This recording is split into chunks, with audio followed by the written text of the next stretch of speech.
first off, everyone needs to listen to your podcast. I think you guys are probably my most favorite industry podcast out there because you guys really teach actors how to actually be entrepreneurs, how to actually market themselves. So I also do feel like every actor should think of themselves as a business person. Some years ago, and I don't remember exactly when, because it really was some years ago. I don't know, 4 or 5, more or less. I don't know. I kept hearing this name, Luke Katler. Luke Katler. Oh, you should meet Luke Katler. Oh, do you know Luke Katler? Oh, Luke's great. Da-da-da-da. I kept hearing it from my partner, from actually Mike, from a bunch of other artists I know. His name just kept coming up. And one day, it was an artist I was working with, actually. And she was like, oh, do you know Luke Katler? I just met with him. And I was like, no, I don't. I don't know this person.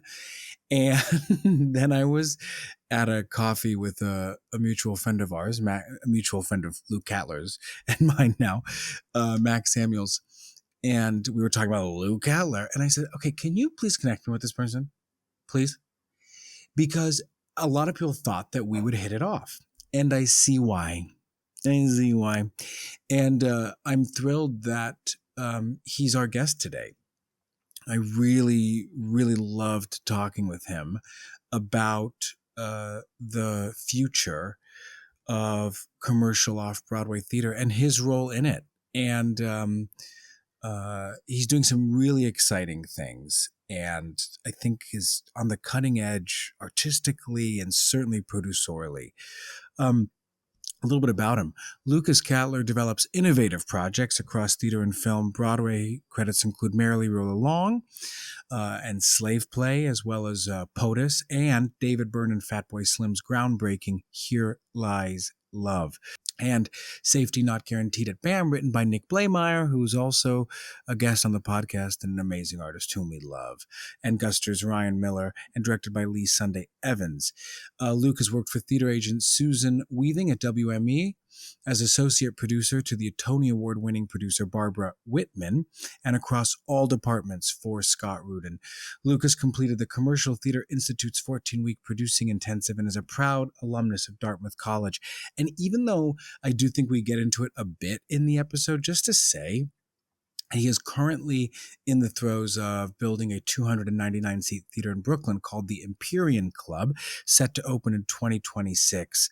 And I know from our conversations, the real focus of changing the game of commercial off-Broadway theater, which is certainly having a moment, and hopefully that moment really continues. And I think Luke is determined to make it so. And he's also bringing a gorgeous new musical called King of Pangea to King Heads Theatre in London in June of 2025. I hope you enjoy this episode as much as we enjoyed recording it with the wonderful Luke Katler. We bleep out names if you ever just want to say a name and bleep it out. We're always bleeping out names. So, all right, great, perfect, happy to. Yeah, that being said, who do you hate in the industry the most? No, exactly. Honestly, that's the problem with me is I would go through the litany and I'd listen to it and I'd be like, wow, I sound like an absolute prick. And I would probably, am I okay to like? Can I say naughty stuff? Is this naughty approved? Or, yes. Yeah. Wow, that was pretty good example. Yeah, that's how do you like that? Oh, ready for that one? Ready? How about pussy? Oh yeah, please. Oh my God. I like it when Mike likes. Can you title my episode "Fuck Pussy Cock," please? Mike likes to dance around the word faggot sometimes too, and then say it, but like not say it. I don't say it. I have never said it on the show. Are you fucking kidding me? I have never said it. That is Luke just leaves. He's disgusted with us. Now? As a straight man, I consider it my right to say that whenever I want. Right. Exactly. I gotta find it. Someone literally called you out on it, texted me and was like, I'm dying at Mike talking about using that word and then saying it mid-episode. Like you, anyway. Also, I know this is podcast time, but I sat down at Lincoln Center the other day to watch. I was watching On the 20th Century, the revival with Kristen Chenoweth, and guess who's sitting right opposite me? Actually, this is for you too, Mike. So right across from me is Max Samuels. So I waved down. Oh, he told me. Yes, he told me. I was like, Max. He did his classic Max Samuels. Like I was telling you about the podcast, and he was like, "Oh, man, I love that guy." I know. I was like, really me like too, man. Max. And then to my right, listen to this. At the end, I and you always like look at see what other people are watching, and someone's watching Kevin Mary Spacey. Stewart. I wish you could. Oh, a hop, skip, and a jump. No. This woman is watching Mary Stewart, and I love that production of Mary Stewart with Janet McTeer 20 years ago. Anyway, it's Bridget Regan. Mike, do you know Bridget Regan? Oh yeah. She goes Joshua, and I was like, fuck. I mean, it's just funny. It's like it was a whole little community of people. Anyway, Luke, well, first of all, actually, I like forget. How do you guys know each other? Well, we met Max Samuels. I Yeah. think connected us originally. I think that's how. Yeah, and then we have a lot of overlap. I've become I think an honorary member of the UNCSA Mafia. So Yeah. like I think we have some overlap with Rachel Brooks. I know we both know, and I know your partner Josh Michael and I have met before, and I think Max Hunter. It extends. It goes very far. course. Mike, I actually saw you in that production of Hedda Hedda Gabler. Yeah. in like Hedda. 2017, I want to say. Oh yeah, Well, that was all me too. Dartmouth. That was all Dartmouth people. That was Yeah, good. we're Carol. trying to establish. We're Yeah. trying to root our claws in as the Dartmouth Arts Mafia, but we're smaller but mighty. But you guys Sure. do great. No, because I mean, because that was Carol Brown, right? Carol Brown. Mhm, She's mhm. great. And there was Max Samuels. There was Max Hunter. I mean, I think it might have been through Max Samuels or Max Hunter that we met originally. But yeah, I'm sure, Dartmouth yeah. is a strong little clique. I like it. I like Dartmouth people. So I'm realizing now too that the number of times, Luke, before you and I met, which is, because I've told you this, when I wanted to meet you, I was excited to meet you. I kept hearing your name, and Mike was one of the people that I continued to ask to make a connection, and he continued to say yes, and he never did it. So it wasn't until I forgot. Guys, it sounds like you guys have some stuff to work out between the two of you. Listen, if we went to therapy, Mike, we should go to therapy together. How would you like that? Yeah, exactly. He sounds really excited. yeah. No, but I kept asking Mike, and he wouldn't do it, and so then eventually, Not because I didn't want to. It's just because I just was No, I know. lazy. I know. Yes. but then eventually Max Samuels did it. Max Samuels was the linchpin. But I had heard about Yeah, you. there's some people in the theater world who just over the course of a couple of years, I'm like, at a certain point, your name keeps coming up. It's like it's ridiculous that we haven't met yet, and I'll propose it, threateningly almost to the point where they have to meet me. Exactly, That's right. exactly. Although, wait, was it you who told me? Wait, who was telling me about you and a name that we would have to bleep if I? Oh yes, wait, Luke, wasn't it? Who was telling me about you? Oh, I know who it was. Okay, we have to bleep these names, Mike. Okay, Great.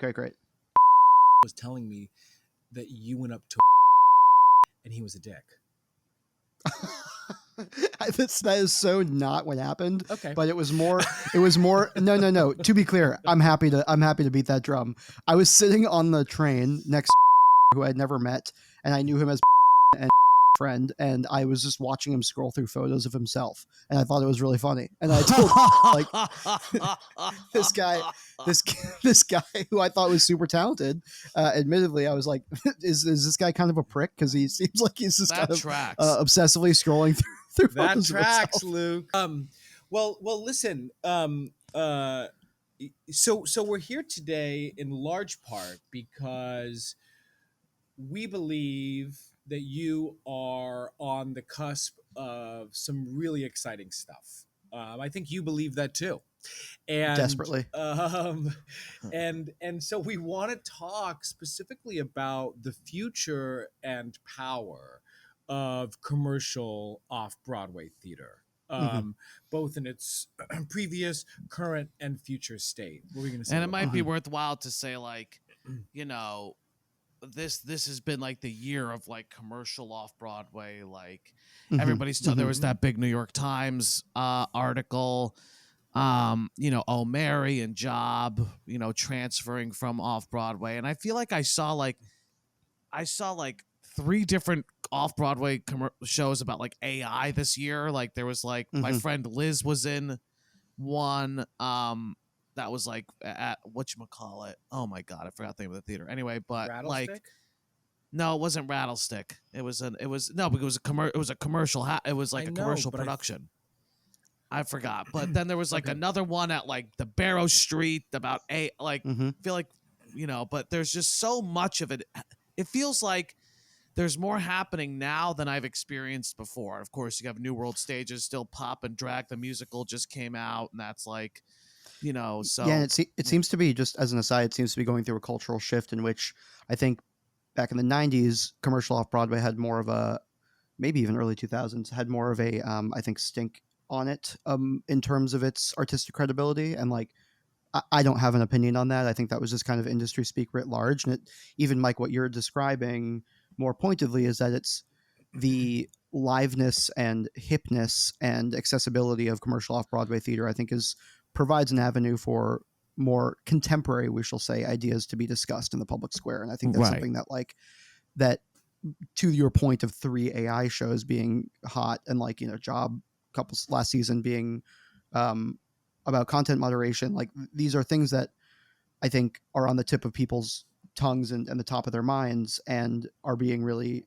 exploited. And I mean that in the non-pejorative sense, but exploited on off-Broadway stages in a way that I think that maybe Broadway is sluggish to catch up with. Right, exactly. Yeah.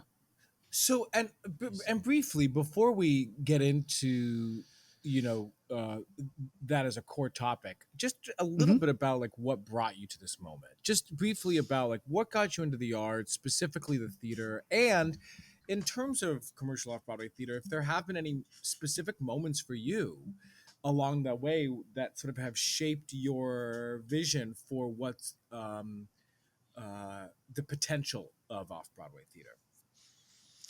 Yeah, so I've always been a theater kid my entire life, and I have always been an actor, director, writer, and did a lot of directing in college. And my senior thesis, I studied Italian, and I adapted and produced and directed a show called Accidental Death of an Anarchist by Dario Fo. And I just really and this actually thematically goes very much in line with the off-Broadway of it all, is I really fell in love with producing. It was like a really perfect mix of my passion and competence. I really love performing and love directing in particular, but producing just felt like it matched my sensibility in a way that the others did, in a way that wasn't quite as locked in. And Accidental Death of an Anarchist is it's a kind of a timelessly contemporary play, in the sense that It's a great play. it is very much about police brutality, and it's about hierarchical structures of inequity, and how and basically this fool character, it comes in to completely corrupt them and make people of status look like buffoons, which is something that I always find endlessly delicious. I'm like a huge satire lover as well. And so to that point is, in terms of how I got to producing and then ultimately commercial off Broadway, is I've always been really interested in, I like to call it kind of like iconoclast theater, theater that feels like it needs to be live, theater that feels like it's touching live wire issues, but not in a way that's didactic or that is overly explanatory, but really acknowledging everyone's liveness in the room, and kind of particularly around challenging subjects. So my first show that I produced, Slave Play, feels like really very much indicative of my taste. And I think Slave Play is a perfect example, kind of going back to what I was saying about Accidental Death, of the type of show that I think, and we can get into this in more fully, but if it hadn't gone to Broadway, I think could have had a really vibrant commercial life off Broadway, for particularly as it relates to, Interesting. Jeremy specifically being such a hip writer in so many ways, but also that I think so much of the Broadway audience, being over 45 and having a certain income level, is not as interested in the slave plays. And like I will fight to my dying breath to try to get them interested in the slave plays of the world. But I think the reality is that, and part of the reason that what I'll talk about with this theater I'm working on, is that we need an outlet for shows that are engaging with the moment in a way that is for young people, and for audiences that wouldn't otherwise find Broadway to be accessible, or even that would find Broadway to be snobbish in its inaccessibility. And I think that that's kind of where commercial off-Broadway can really flourish. In terms of my interest in commercial off-Broadway specifically, that's tricky. I think it kind of, I've seen some amazing productions over the years. The first real commercial off-Broadway thing I saw when I moved to the city was the Barrow Street Sweeney Todd, which I thought was Sure. a brilliant reimagining of obviously a classic piece of musical theater. And I think that was one of the foundations of what I think is the new era of commercial off-Broadway, which is really speaking to a younger audience who's looking to pay less for tickets and is hyper online. Fascinating. Yeah, and it's making me, I always just think back to when I was a kid. My mom was obsessed with Hedwig and the Angry Inch, Mm. and that one obviously had a tremendous run. And I remember when, just to say about Slave Play going to Broadway too, I know it was a revival with the Neil Patrick Harris one, but I was just so surprised because it kind of feels like isn't it interesting? I don't know if you would describe it this way, Luke, but it almost actually feels sometimes like a fuck you to the art itself. Sometimes. Yeah, speak more to that. Well, so I'll use Hedwig as an example because I directed it 3 times, and specifically that show. What's happening in that moment is she up for debate in many ways. That character is traveling across the U.S. trying to find Tommy Gnosis and performing in these smaller venues, and that's the whole gig. That's the story of the play, and it works. So that show specifically, I would argue, works so beautifully. Obviously, in it could be a beat down venue. That's why when I didn't go see the revival. I'm not trying to knock it. Those involved it might have been great, but it doesn't translate for me. Similarly, if I may, I remember one of my favorite musicals ever in 2000, I think 4 was Amour, the Michel Legrand show that played for 14 performances and closed. But if it was off Broadway, I mean, it could have had a life because it wouldn't necessarily have had to meet the same demands. And it kind of sounds like that's kind of what you're saying about Jeremy's play a bit as well. Maybe both in terms of audience and art, or just audience and trying to meet those. Yeah, I think it's a little bit of both. I think there's we can talk a lot about the real estate landscape of commercial off Broadway and what I think the problems with it are, but I think that there is sometimes that just perfect alchemy of art meeting the moment. And what I mean by that is the art being, for Hedwig, which is a show I'm less familiar with, but just as you described it, is like putting it in a cabaret space. You can reverse engineer that on Broadway, but there's still a grandness of scale and expectation that I think will actually, and I can speak to this specifically with Here Lies Love, is like there is a grandness and expectation of scale that I think can sometimes lose the magic of the show. And I think Here Lies Love I think it became a different show on Broadway in a way that I really loved, but in a way that a lot of people who had seen it at the public, even though there was tremendous scale at the public, it still felt like you were in the room for something specific and intimate. And I think that's, I just saw Lonely Few a couple months ago at MCC, and that's another show that I think is like, they're doing something really special and exciting in terms of recreating the space to meet the art. But the question is, if you bring a show like that to Broadway, and not to call it that show specifically, but just a show like that in which you need to create a more quote unquote immersive environment or whatever it may be, is Broadway the best avenue to do so? Because there's an expectation of scale that I think is directly at odds with intimacy. Now, my question is, because I definitely get the scale element, but even like, as being one of the factors that, it also sounds like, I don't know if there's another culturally, there's like there's so much feels like bureaucratic bloat around, a Broadway show and all of the different things. And does something even commercial off Broadway, even though it is like, obviously a running business, is it more streamlined in producing processes? Is it easier to produce because there's not as many sort of departments or things to worry about, or is it a little more streamlined, therefore a little more effective to getting to people, would you say, as well? Or what are some other ways that you feel like that model can serve something like a Slave Play better, besides the intimacy, which is an important point as well?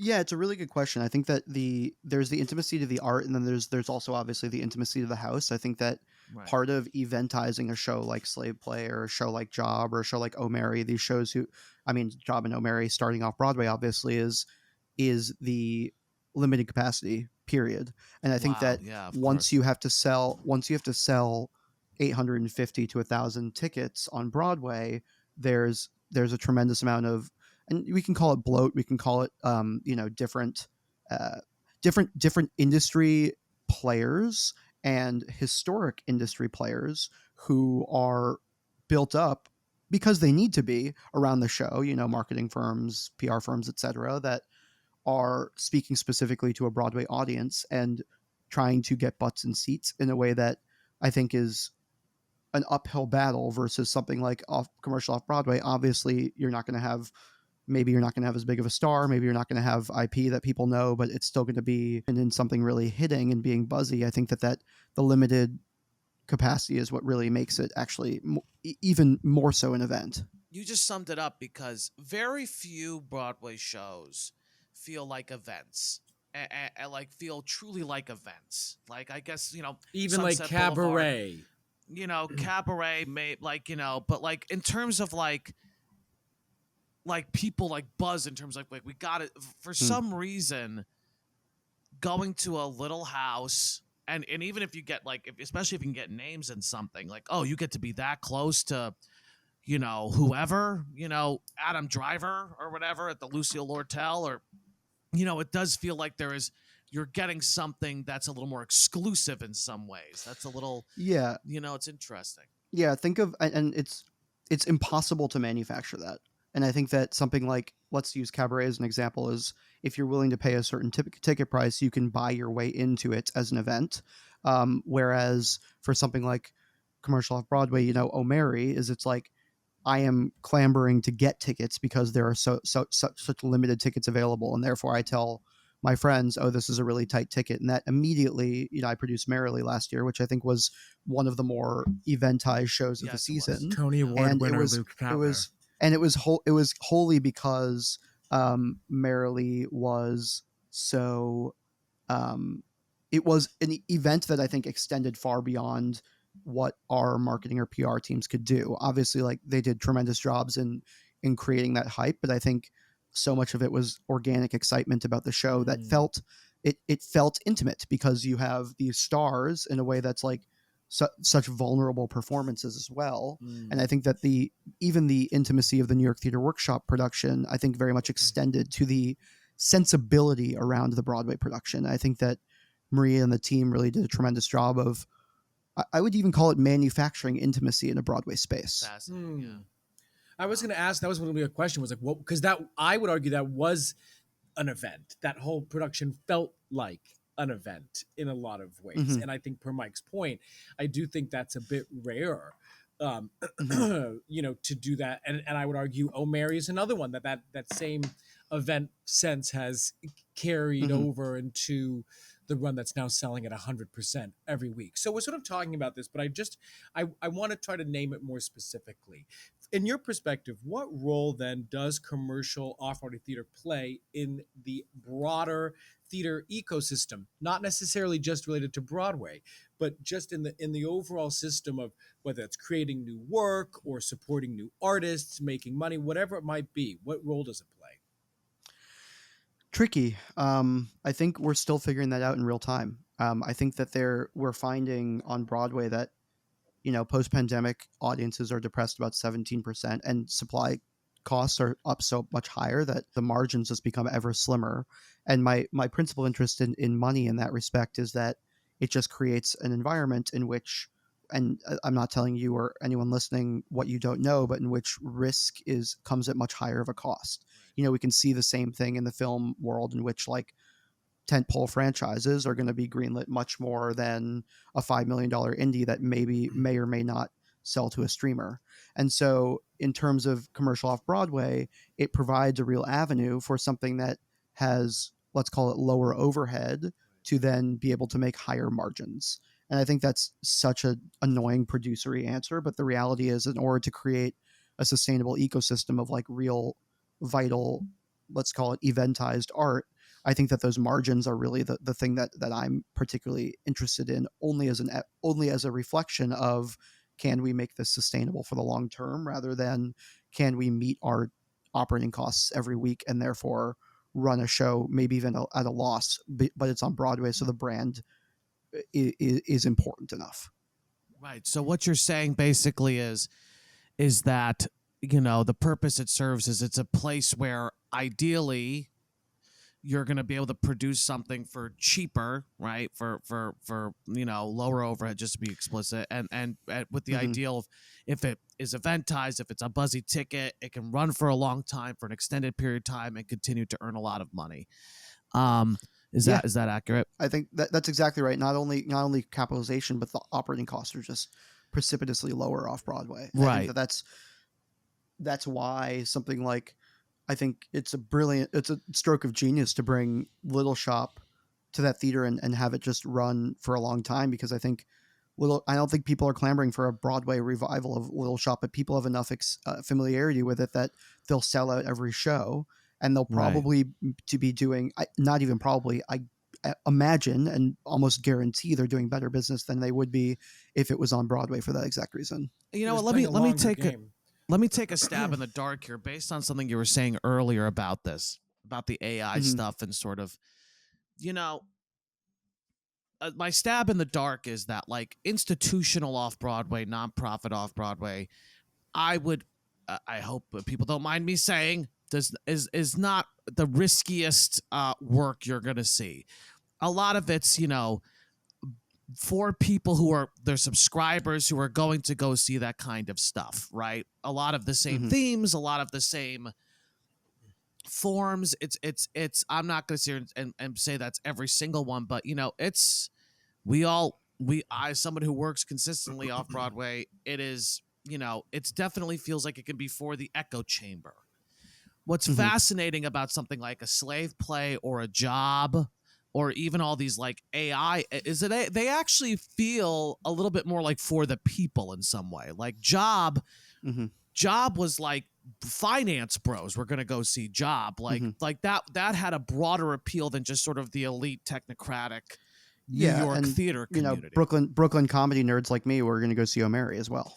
Exactly. And O'Mary is like, exactly. And it's and so this might be a shot in the dark, and it may be coming out of nowhere, but it feels like for some reason, like, commercial off-Broadway can be more of a place of innovation because they're trying to speak to a larger crowd than just the subscribers at Roundabout or MCC or Playwrights or Atlantic or whatever. They're trying to speak to a larger sort of base. Yeah, I have a lot to say about that. I think there's also an important distinction to be made between nonprofit off-Broadway and commercial off-Broadway. Yes. And I will not to be a stick in the mud, but I will slightly correct the sense that, like, I think post pandemic, a lot of these institutional theaters have been taking tremendous artistic risks. Not always, but like really some, I don't know, like Playwrights Horizons is programming a show called Prince Faggot that's like going to be in I think their next season, and like that show is just an example of like an absolute powder keg, and that is really, really contemporary and risky. For example, I can think of a litany of other examples, but I think that by and large I understand your point. And then in terms of it speaking to the echo chamber versus a broader audience, I think you're absolutely right. I think that the thing to remember here is that the Jobs of the world, the O'Marys of the world, even the Sweeney Todd at Barrow Streets of the world, these are engined by individual teams and individual producers and individual creative teams, whereas these nonprofits have a lot of people to answer to. And so it's not for lack of, artistic vision or leadership on behalf of the artistic directors. It's that the artistic directors then have to report to their boards, who then have to report to their subscribers. So it's a little bit more of like it's certainly far from it because they're all nonprofits, but it's more of a corporate structure than like the tech startups of the off-Broadway world, the commercial off-Broadway world. I mean, right. And like a producer can take a risk on a commercial off-Broadway show and raise money for it, and like maybe it will speak to a larger audience, but that's because the producer and the creative team are believe in that show, and they don't really have to answer to anybody else. I think you just answered the question too, as to why, commercial off-Broadway can potentially be more of a place for risk, is because as opposed to trying to appeal to a broad group of subscribers or a broad, for funds or, your donor base that you have to keep tapping over and over again, it's like, you could have two or three producers who are excited by the idea, and more of a risk can be taken in that way.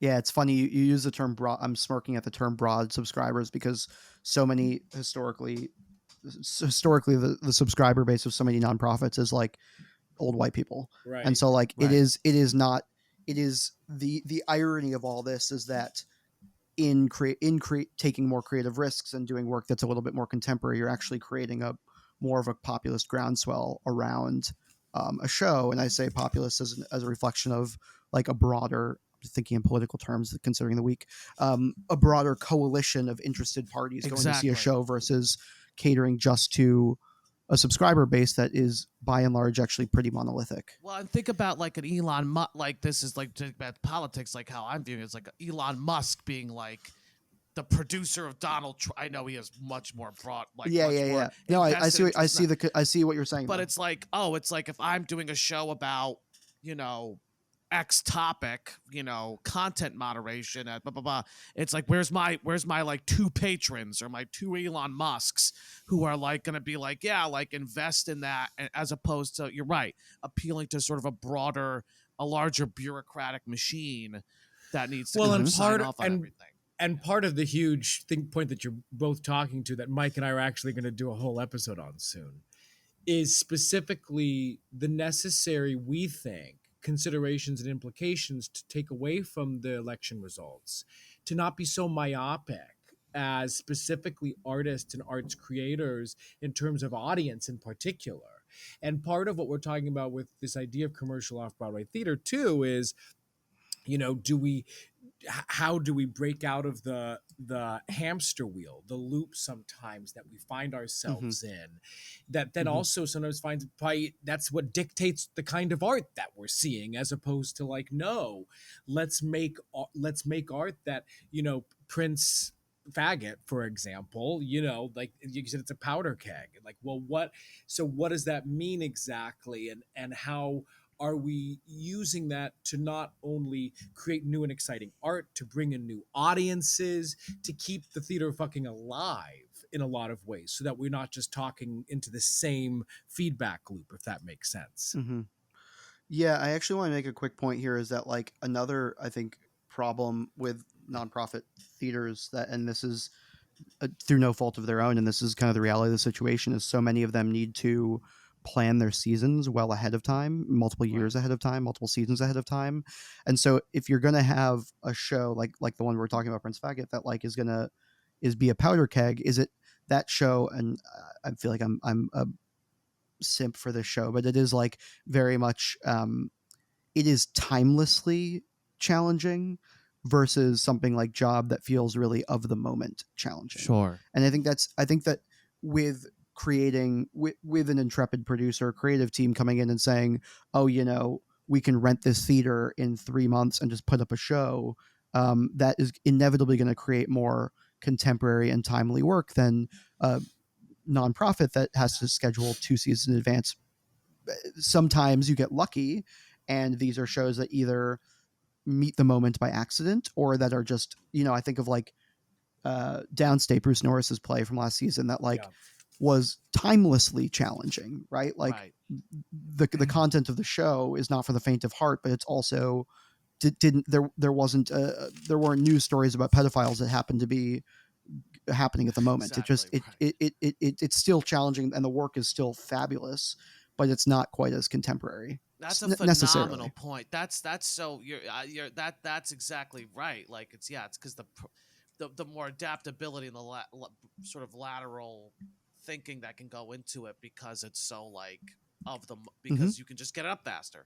What are some of, as you see it, we're talking about a lot of the benefits as far as I see it. What are some of the challenges that this space face, and how do you think that these challenges can be addressed? You know, I think a big part of it is real estate. I think there's so few theaters available, and I think less and less as shows continue to hit. And that, similar to Broadway, is when you have a long running show, it takes one of the already zero sum game of Broadway real estate out of conversation and out of availability for new musicals. And that's an awesome thing, I think, for the business, and an awesome thing for the cultural environment, to have that level of long-term brand recognition and availability. But ultimately, on the commercial off-Broadway side, I think we just have a dearth of spaces and it's going to continue to get worse as off-commercial people start seeing that they can make money commercially off-Broadway. Is like we are running out of them. And also, I think it's just kind of to that point I made earlier about the apparatus that exists around Broadway shows is we just have fewer people doing the stuff that needs to happen to make an off-Broadway show happen. Meaning like marketing firms that are focused on commercial off-Broadway, PR firms that are focused on commercial off-Broadway. It's less of a vibrant ecosystem only because there's just less money in it, right? Like obviously. And I think that the firms that are working in that space are tremendous, but I think their capacity is going to continue to be stretched as more shows start to either hit or more people start to notice that commercial off-Broadway is a viable option.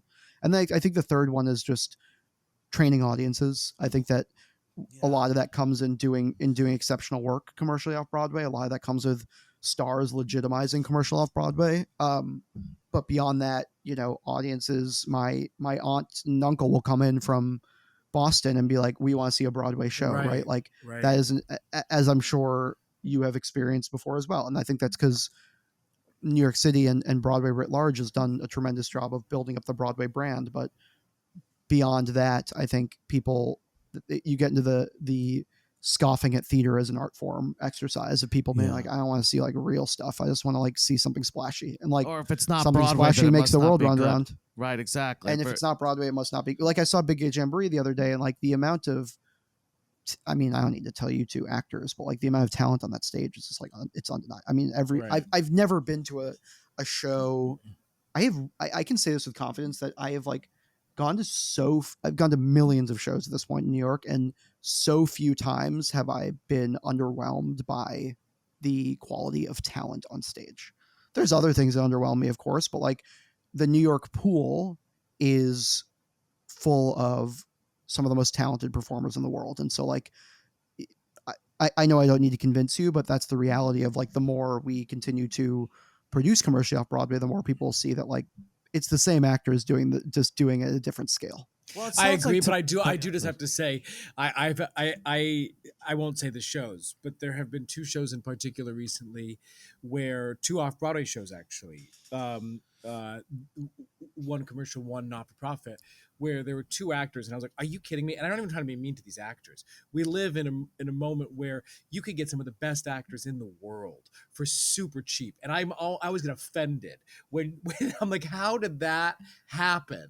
That person got on that fucking stage. And listen, in all fairness, you see it on Broadway too. Oh, 100. Right? Like 100. Broadway is not immune from bad direction or non-specific acting choices, right? Like it comes down to the individual people and artists involved in the production, and the scale of the production is like very secondary. Yeah. So kind of low key, what I hear you saying is like, this is still such an untapped market to an extent.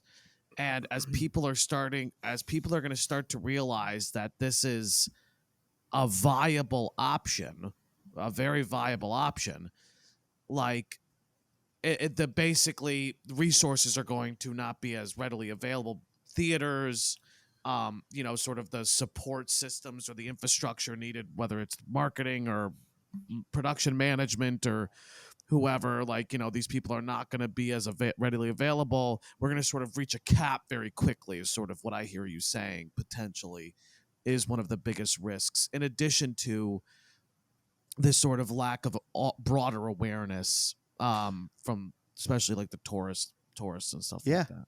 Totally. I mean, picture a world in which Job had stayed at Soho Playhouse with the Connolly, and where O'Mary had stayed at the Lortel, and like, okay, now we have, well, R.I.P. the Connolly, but now we have two fewer theaters in contention for an already really limited landscape. And like, that's, I think, why, aside from like it being the Archdiocese specifically, and we theater people have strong feelings about that, but it was also, I think, the upset in the theater community about the Connolly being now defunct is that I think the subtext of a lot of that upset is like, these are spaces that are, rolling my eyes, but I mean it, sacred, and that should be protected, particularly because they are providing canvases for artists in a way that I think Broadway is the risk profile is higher.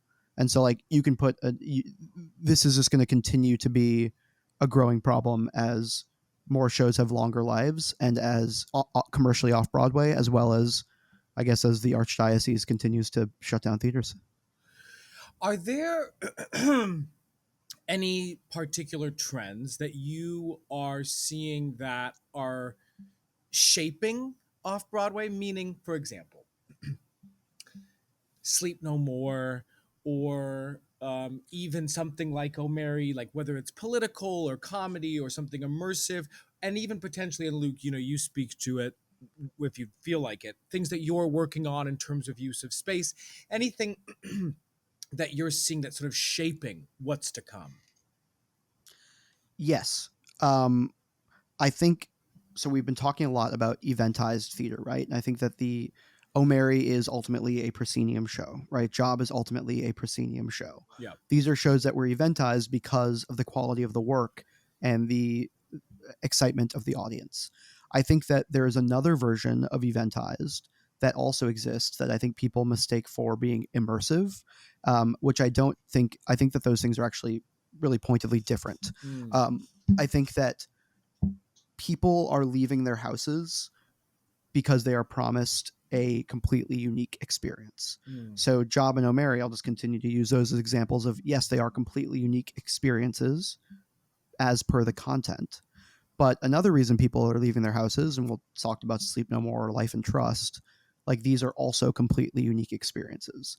And Life and Trust, like in both of those, I can pointedly say is like the story matters, sure, but like it doesn't really matter. It's more about the experience, yeah. right? And so I think that something I am working on, and I'm happy to talk about it here because it's in good process. But Oh, good. My partner Max Hunter and I are building a theater in Bushwick called the Empyrean Club that is very much designed around this idea of bringing people to a theater and having it be a social space as well.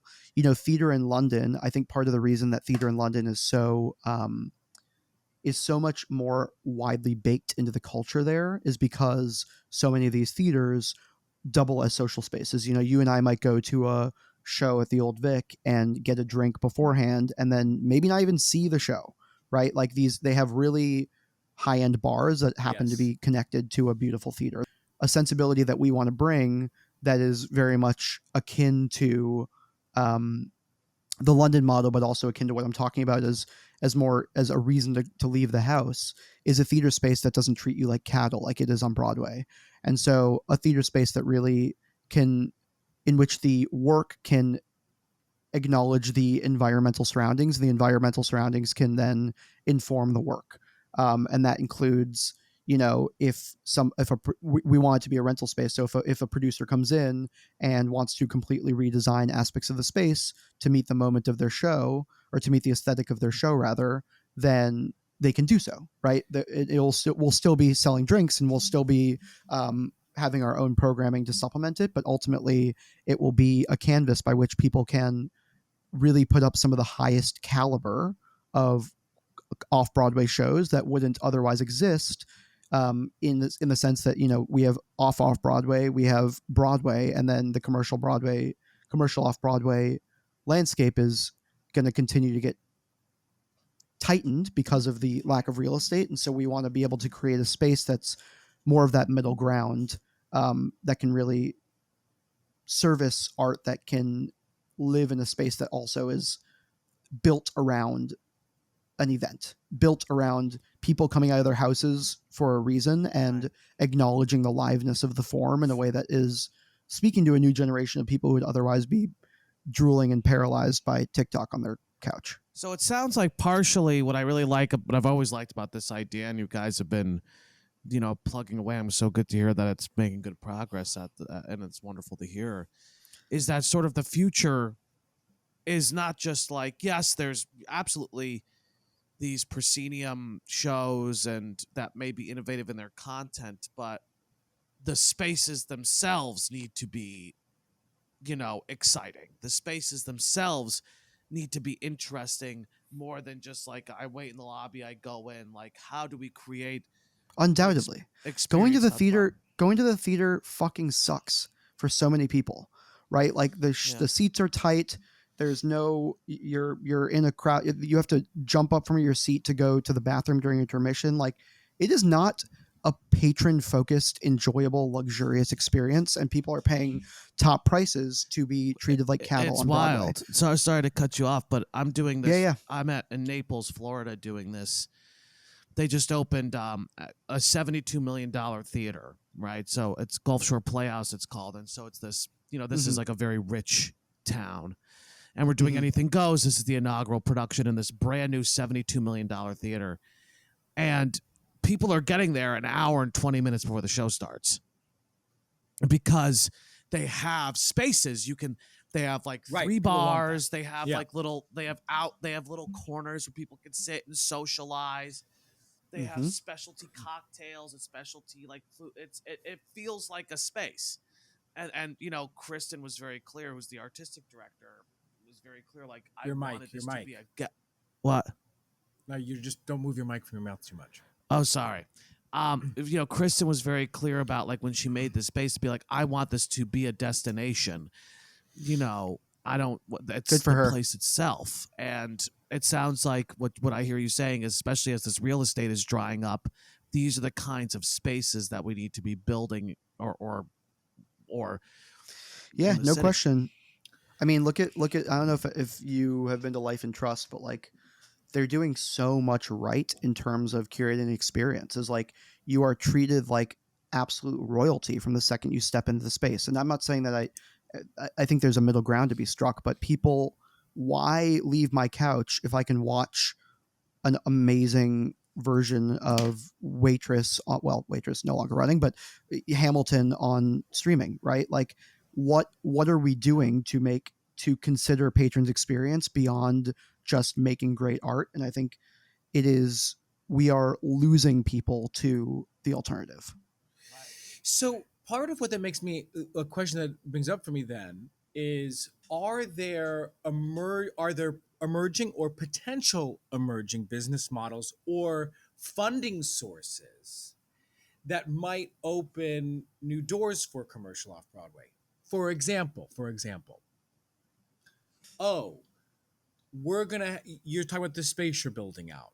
We're going to partner with a really cool up and coming, restaurateur or bar owner, and we're going to seek potential funding for both because they feed into each other. I'm just using that as a random example. Mm-hmm. Yeah, see, it's tricky because as much as I can like be on my high horse all day and say, it's a broken system, we should build a theater. That's obviously not viable for everybody. Mm-hmm. We're still figuring out how to do it ourselves. This is our first time ever doing this. And so like, it is a constant learning process. I think that the reality is that a huge part of this comes down to drink sales. I think that for something like Here Lies Love is like, for a show that is such a party, we should be getting a huge cut of the bar. And obviously like the Schuberts have their models that they need to consider. They have they're a huge company, and like they take 100% of drinks in their theaters, and like in some ways as they should, because I would like to take 100% of drinks in my theater as well. So it's obviously not viable to be able to do this writ large, but for our space, what we're really interested in is, the way I describe it is, it's a bar that guarantees at least 300 patrons a night. It's a 299 seat house. So point being is, obviously I say that glibly, like the reason I'm making this is because I care about theater, but the reality is that Broadway and commercial off-Broadway by extension has very little imagination with regard to diversified revenue streams. So something, and I'll just speak to our space specifically, and maybe there's something to glean from it, but we're particularly interested obviously in drink sales. We're going to have a dedicated sushi omakase section of the theater, as well as something we're really interested in is less a subscription model and more of a membership model, which becomes more of a nominal fee over the course of the year. A lot of nightclubs in Brooklyn do this, where you'll pay like $5 a month and essentially get discounts to tickets and drinks and food throughout your time there. And the reason that I actually want to draw that distinction between a subscription model and a membership model is something that we're trying to encourage and that we're really interested in encouraging, and I think is one of our guiding principles, is a sense of ownership over the space. And I think that a lot of nonprofits, or obviously commercial off-Broadway, because they're a lot of them are rental houses, but for nonprofits, I think that you can subscribe to the theater because you like their artistic taste, but that doesn't necessarily mean that you are going to feel an ownership over the physicalized space. Right. And so something that I want to really engender is, particularly for young people who are coming out in droves to nightclubs that have these membership models, is to create a sense that we want to be there and we want to invite our friends there and we want to feel at home there and, you know, have a card on file so that I can go and hang out at the bar and see a show or not. And that's something that I'm particularly interested in. But as well as yeah, thank you. And as well as like, you know, partnerships with, we're keenly interested in brand partnerships. This is a space that can double as a runway space for Fashion Week. Like the sky is kind of the limit. Obviously, this is all with a caveat of we will be owning a space. So it's so much different than just a producer coming in. But I think my drumbeat here is diversified revenue streams are the key to success writ large. Well, I think that even though you're talking about specifically revenue streams of your space, absolutely that can be gleaned to an independent production, a solo production that I'm producing. No question. Because, like, you know, my friend Liz Lael, who was in this, I forgot the name of it. Feels so pretty. It was like Pretty Little Things or something. I forgot what it was called, but I know. Sorry, Liz. But there was in the show, there was a dating app that they mentioned that, and I thought it was not real. I thought it was like part of the play, but they mentioned it, and then, like, you know, they're like influencers, so they did like a little ad. Part of the play was they did a little ad for it. I come to find out, she tells me that this is a real dating app, and they had given like $50,000 to the production or something crazy, and were running for its members. Part of what they were doing was like, for our subscribers to our dating app, like they were doing a Q&A only for like people who had the app or whatever the fuck. And it's like they had sort of these deeper partnerships. And I love that so much. It's brilliant. It's fucking cool. And it's like, how does, you know, what if there was some sort of like, I don't know how, but you know, I think brand partnerships for independent productions absolutely still applies, you know, without question, because it's advertising, right? So, and maybe somehow there's even a way to take this membership thing, which I think is so fucking smart that you guys are doing that. Like, it's it's so smart, and because all these nightclubs do this, I wonder if there's some sort of bastardized or version to do for an independent production. You know, it's all good food for thought, you know.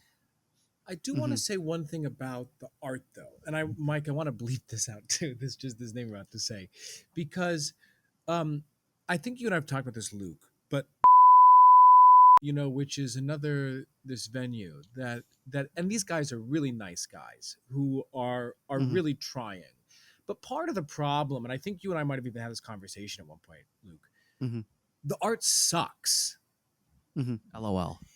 It's just it's not being filtered enough. So even though they have this cool front space and I'm saying it because, yes, to your point about, you know, membership idea is wholly unique and certainly separate from what they're doing, and it's they're just sort of like putting up things. But if it becomes a quote unquote destination where there's an experience, but also there's high quality, high caliber work going on that feels like a must, because I've talked to these guys a few times. That, I think, is what's shooting them in the foot. It's just not cool. It's not good enough. No question. I love what they're doing with their space, and I really admire it. And obviously, like, this is a landscape I'm annoyingly too keyed into, but like, and I've met with them before, and I do think that super nice guys, super smart dudes. I think their heart's in the right place. I think that it's not only that the art is bad, but like it's a black box space.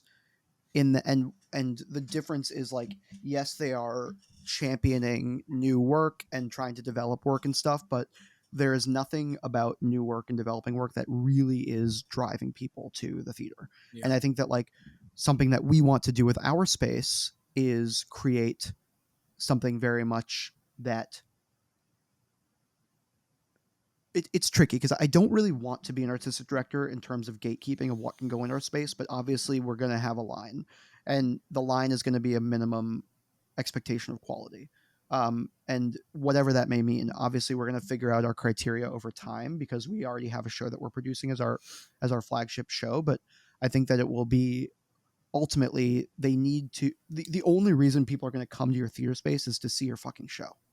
And like, I can talk till I'm blue in the face about making a cool bar and like having memberships, whatever. But like, if you have a dog shit show in there, then no one's going to show up, because I would rather just go to a real bar, right? Like, the idea is, let's have a cool bar that maybe people go and don't see the show, but really let's have a cool bar so people can also go see our shows. Because those drinks, I know this is crazy too, but I remember I went and saw something there some months ago, and I came out and one of the guys from the show, and I ordered him a whiskey, literally $22.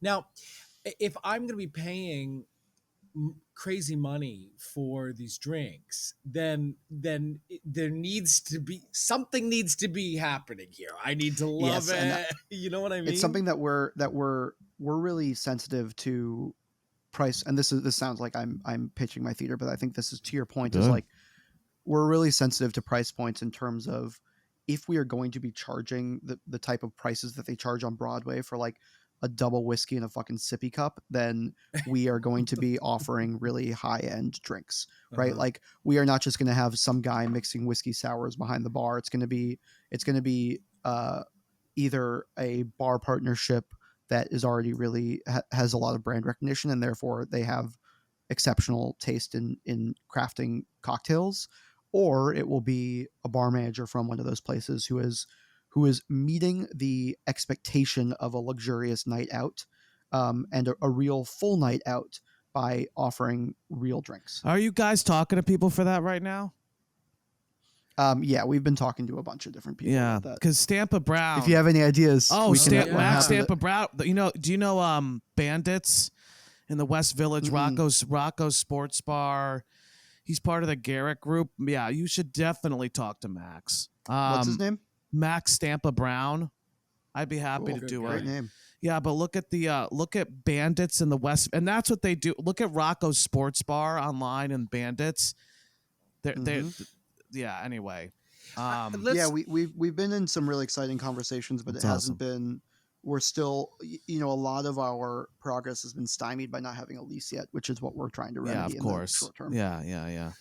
Let's talk about the pitch, though, then. And it could relate to this idea that you're working on, or just in general for producing. Mm-hmm. How does the pitch differ to investors in terms of potentially seeing a return when you're talking about commercial off-Broadway theater?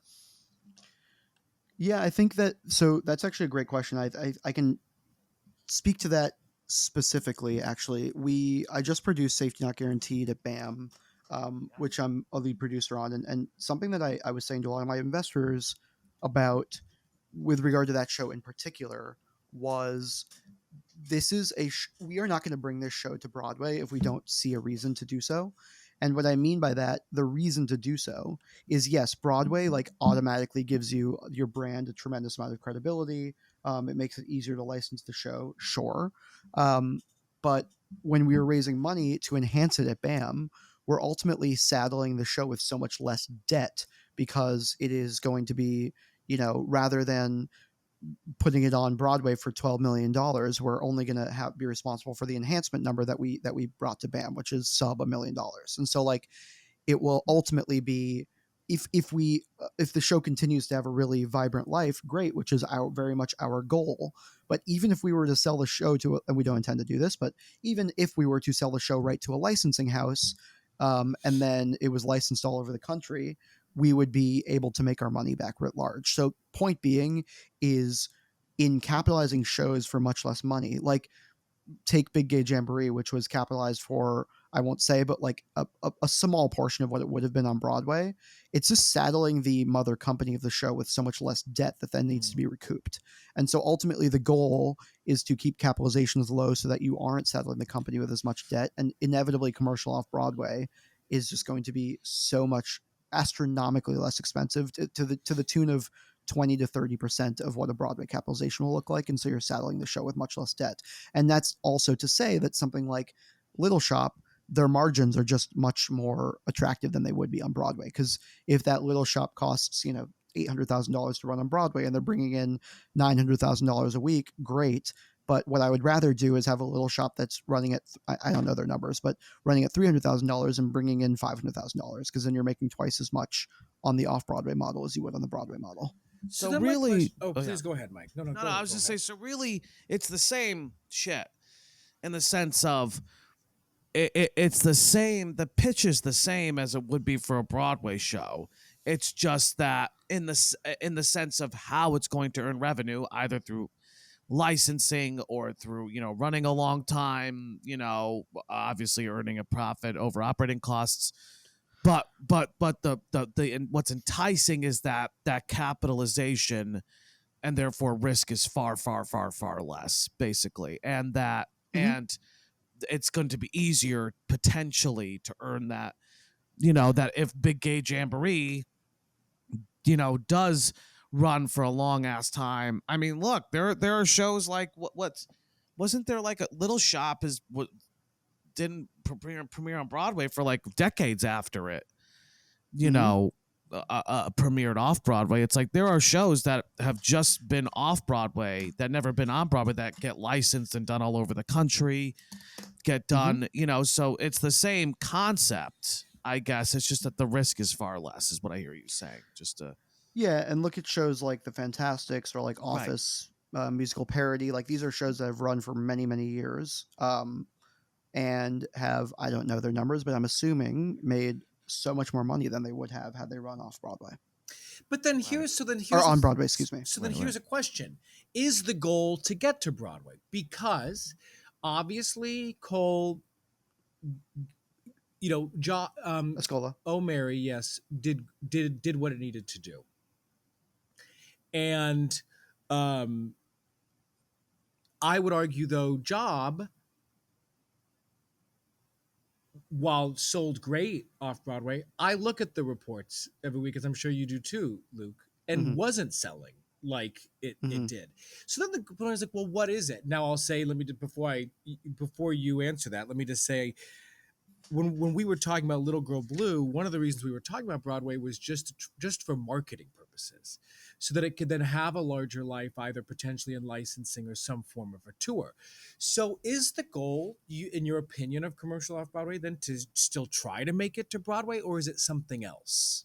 Please. So I think that for something like Job, I'll give you a couple examples. So for Job, it was running a wave of excitement, right? A groundswell wave of excitement that they thought they could maintain through Broadway.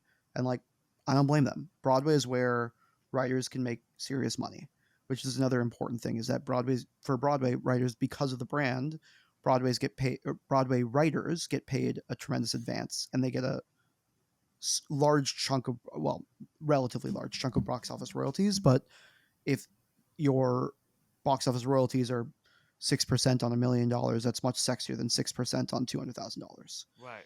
And so I think that something like Job, I think the proof is in the pudding in terms of how their numbers have been doing on Broadway. But that being said, I think they were probably hoping that wave of excitement would continue, and it doesn't seem to have. And that is the nature of the beast. And I think with O'Mary, they were hoping that wave of excitement would continue, and it has.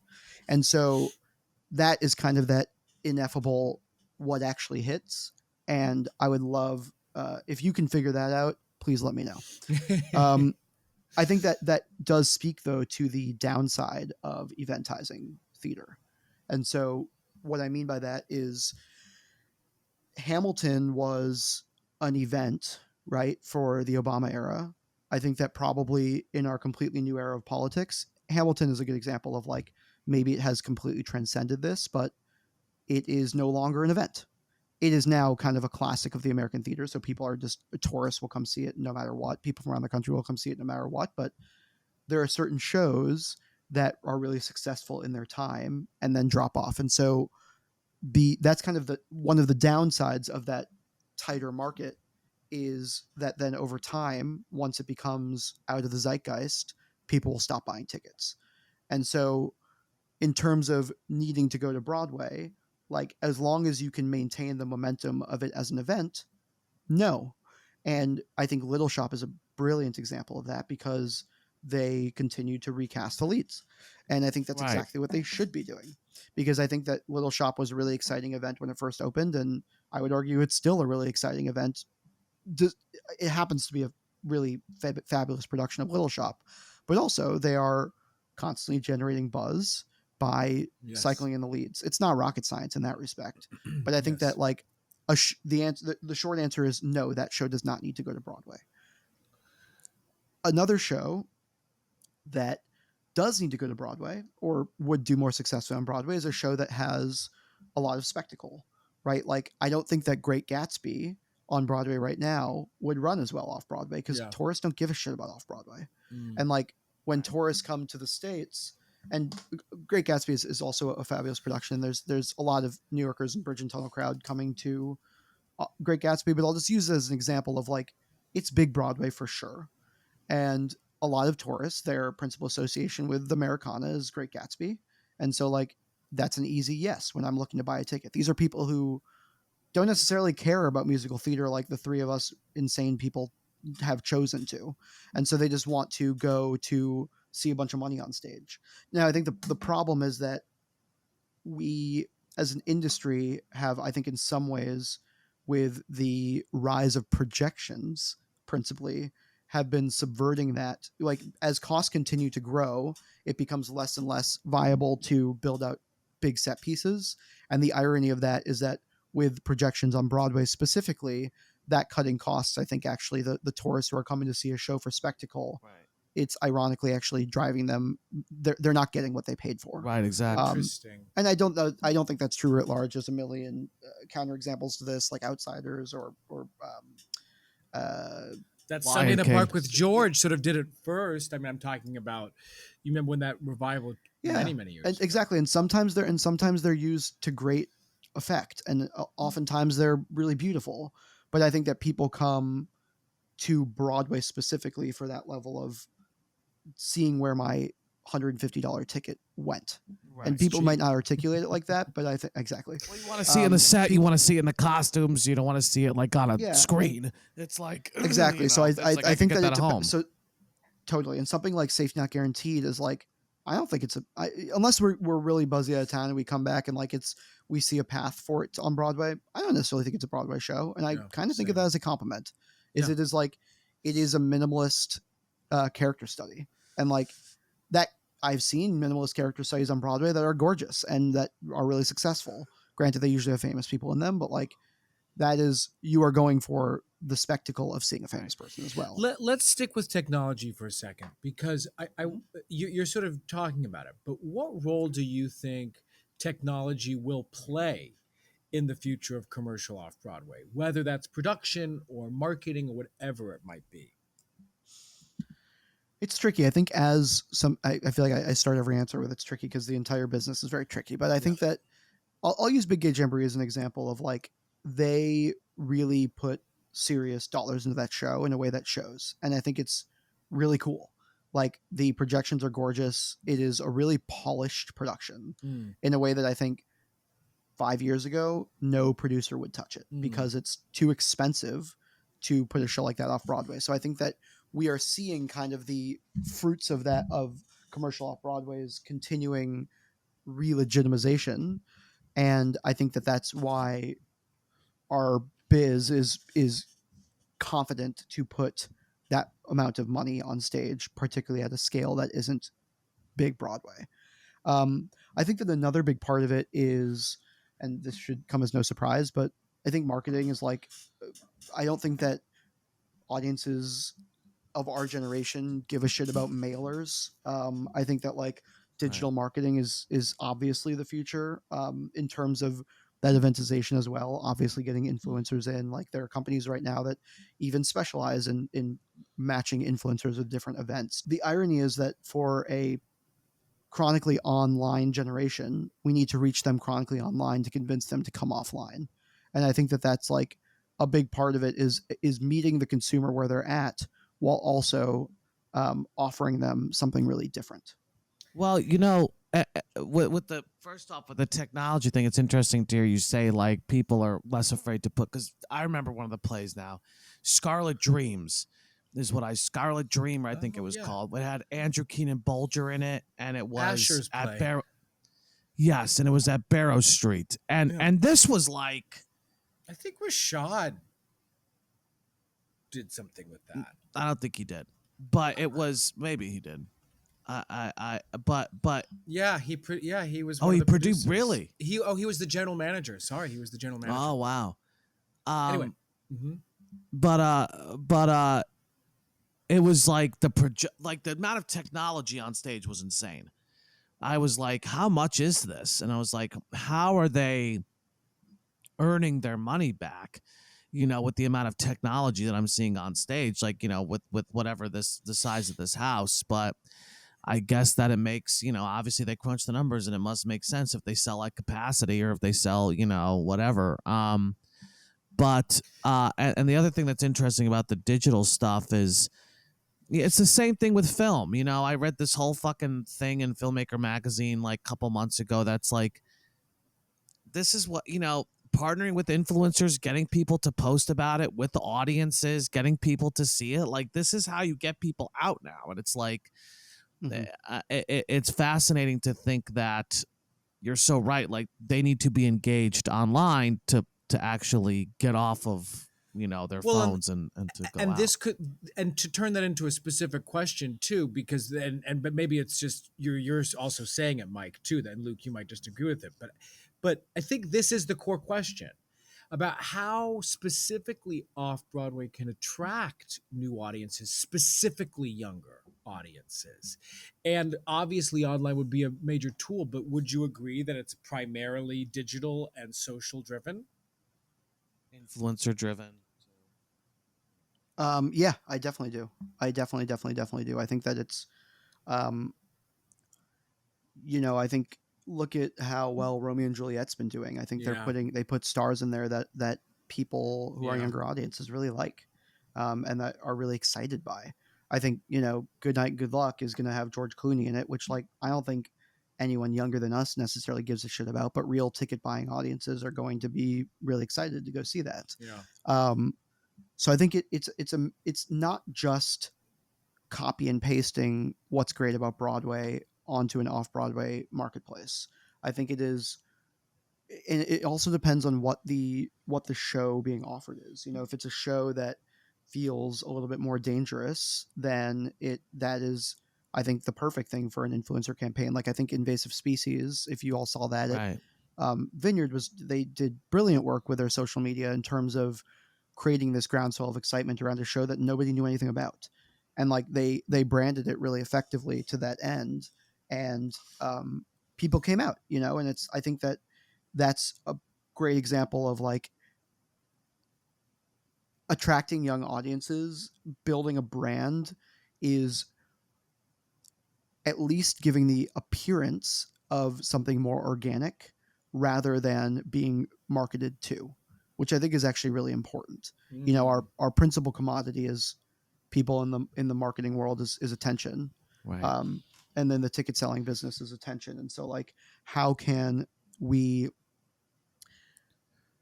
with Invasive Species, I'll say like a thing that got a lot of traction for them was the Invasive Species hats. People really liked them. Right. And that was a lot of organic attention because it made it feel like a club of people who are wearing these hats.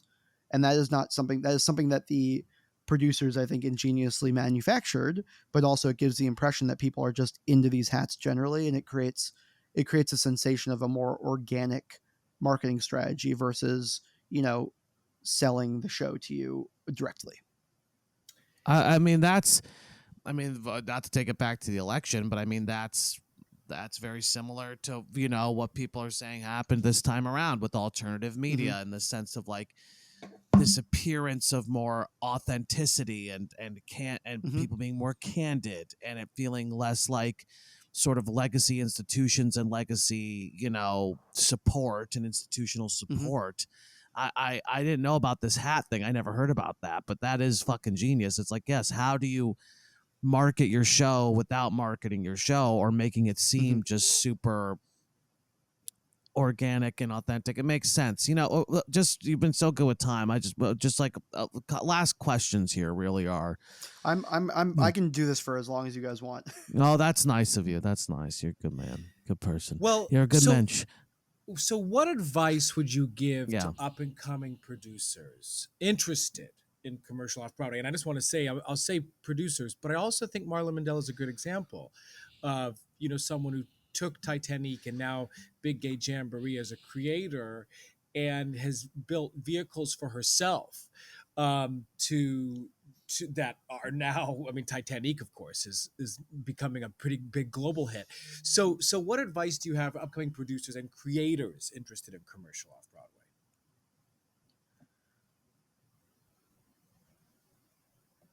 Yeah, obviously, I'm hesitating because it's a really really Yeah, good of question. course. It kind of goes back to the like, if I could crack that, I'd be cracking this business better. But I think it's like Marla's a really good example of having the confidence in what you're building to know that audiences will come.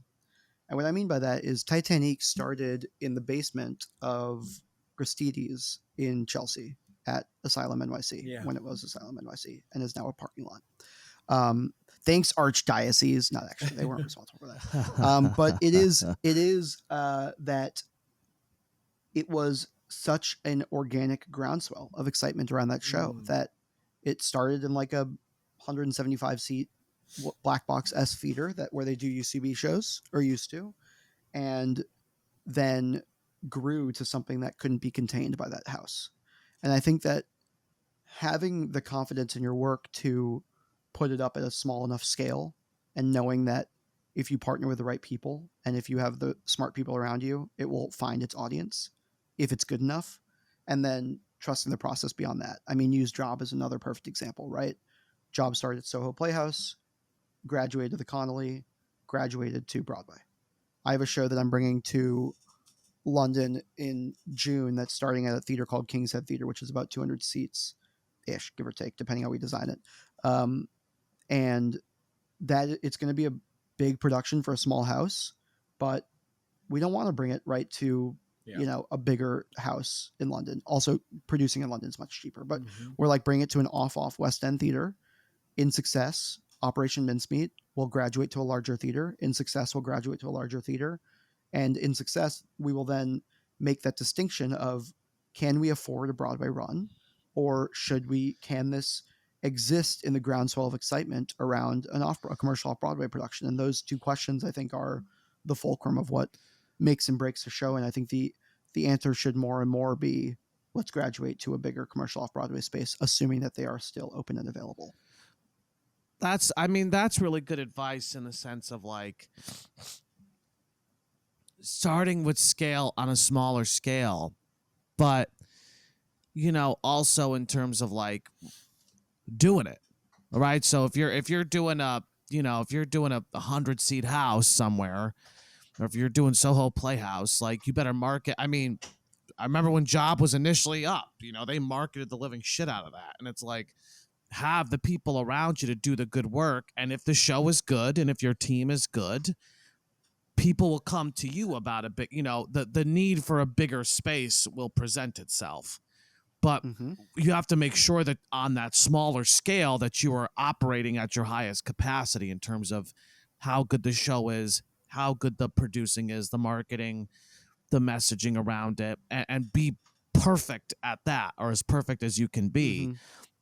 And the scaling will happen from that, sort of. Yeah, and to your point, Mike, I think don't put a big show in a small space because it's cheaper.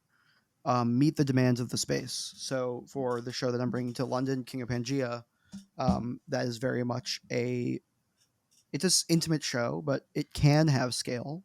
We are choosing to have it be smaller scale and have the material speak for itself in our first iteration. And then if we graduate, like I imagine, I'll just use Operation Mincemeat as an easy example, but like I imagine, I don't know, I'm not familiar with that production. I haven't seen it. I imagine that their Broadway version is going to be of a much larger scale than the original version that they put up. And that's because Broadway has a different expectation of scale, but also their work was good enough in its earliest iterations that it then graduated over time. And like having confidence to build the most low-tech version, or the most, let's call it cheap version, and having it sing is better than starting off Broadway and burdening your company with a tremendous amount of debt to then scale it up. What do you hope to see? And you've obviously been speaking, one could surmise through a lot of this, but in a summation, what do you hope to see from the off-Broadway space, and how do you personally want to contribute to its evolution?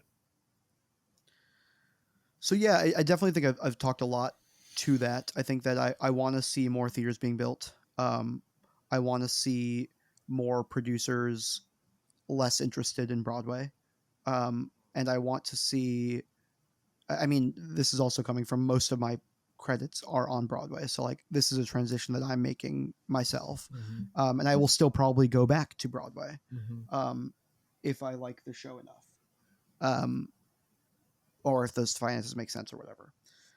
And then in terms of what I will specifically be doing is, obviously building a theater is the thing that I will be doing. Putting my money where my mouth is, so to speak, and kind of leading the charge on. I'm particularly interested in creating a team around me of other, I'll call them disaffected, but maybe that's too strong, but other Broadway skeptical producers who want to help me figure out what this thing will be. And so like, I think beyond just making a theater, fostering a community of particularly young producers who are interested in helping me to understand and to figure out how to corrupt the model that exists in a way that will make us all successful, but will also create a more vital and healthy theatrical ecosystem. Makes sense. Snap, snap, snap, as the kids say. Luke, where can people find you? I am on Instagram at OhNoLukie, OhNolUkie. I'll happily tell you the story of that if you DM me. And then I am on, I guess, LucasKatler.com, LinkedIn. Find me there, but I use Instagram the most. I think Instagram is my Lucas Katler. Oh yes, I guess Lucas Katler is how I'm billed. Thank you. Okay. Thank you for reminding me. I'm usually billed on productions as Lucas Katler, but I'm on the internet. And Instagram is probably my social media of choice. Well, no bullshit. As I said at the beginning too, like even before you and I connected, I was already becoming a fan because the angle of what we're talking about today is about the future of commercial off-Broadway theater, and I think talking about putting your money where your mouth where your money is, and the mouth of the money. You get it. You know all about that.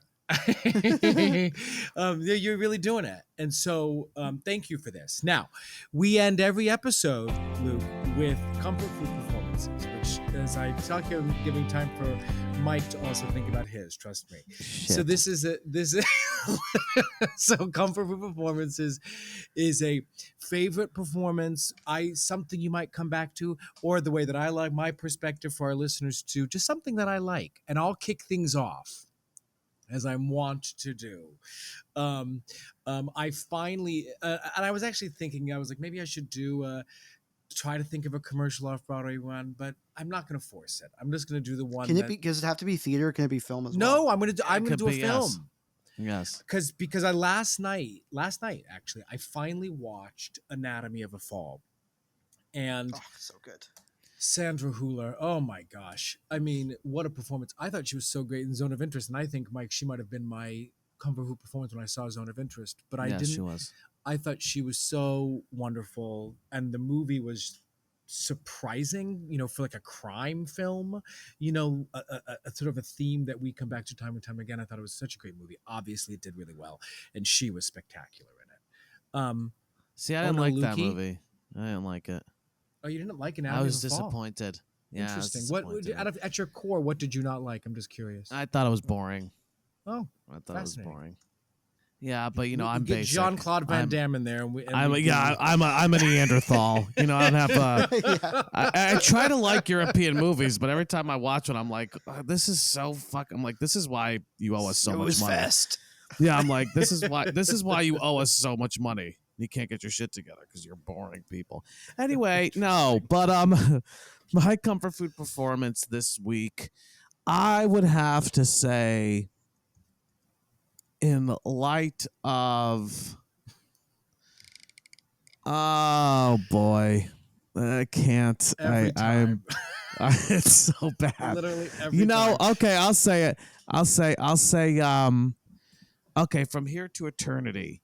Have I talked about that yet? I love that movie, From Here to Eternity, and specifically Frank Sinatra's performance in From Here to Eternity, and Ernest Borgnine. But Frank Sinatra won the Oscar for that, and that was like his big comeback, was doing that film. He was like a wash up.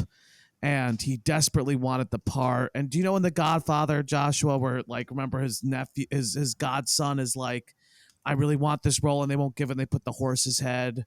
Yep. That's based off of Sinatra really wanting to be in this movie, and they didn't want to give it to him. And so Sinatra had his mafia buddies like lean on the studio to give him the part, and he's fucking amazing in it. And that's like what sort of reignited his star. So Frank Sinatra and From Here to Eternity. There you go. Phenomenal performance. Great. Okay, I have a couple. Yes. Nice. Ned Beatty's monologue in Network is one that I am obsessed with and yes. show everybody. And I think is also a beautiful metaphor for what it means to be an American. Yes. I also really love, this is a deep cut, but I love Philip Seymour Hoffman's "Are You Threatening Me" monologue in Punch Drunk Love. If you've seen that movie, on the phone, where he's Done on a the long phone, time. where he's on yes, the phone. yes. Yeah, that's fucking these are amazing. things that I will watch with regularity. Yeah. Actually, I'll do four. Yeah, do it. Al Pacino in Glengarry Glen Ross. Yes, so good. Particularly "Where'd You Learn Your Trade?" That monologue. Yep. And sorry, all men, but these are just the ones that came to mind. But Peter Not to Sellers in Being apologize. There is an all-time fave. Yes, of Peter course. Sellers in which? Being there. In Being There. Oh yeah. Did you know, watch I've that never in Best seen of This Being- Class? You did it? No, I've never seen Which one? Being There. It's Being There is astonishing. It is so contemporary. What's the name of his It's a character? Like really, really like special Nettie Pot. It's not Nettie Pot. What's the name of his character? movie. He has a silly name. It's Chance. Chance. I thought it was like, wasn't it two names? I thought it was Nettie Pot. That's not. Chance the Gardener. Chauncey Gardner. Oh, Chauncey Gardner. That's Chauncey Yes, Gardner. yes. Not Nettie Pot. Potts is a wonderful. That's a sequel. But oh my God, that Network is so fucking good. Glengarry Glen Ross so fucking. Network's good. one of the best movies ever made. Hands and down. I'm obsessed with it. Hands down. Yeah. Those are great. I've started keeping track of them. Luke, you're great. Thank you so much for joining us. We really appreciate it. Thank you, brother. Oh Very my God. Thank you informative. for having me, guys. This was so fun. Hey, y'all. I just wanted to record a little outro update here since we talked to Luke quite a while ago. Luke and Max Hunter, his partner, just signed a 25-year lease at 421 Troutman Street for the Empyrean Club.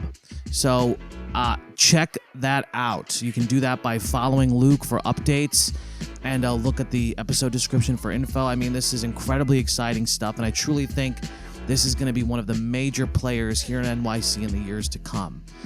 Super happy for Luke. Hope you guys enjoyed the episode, and take care.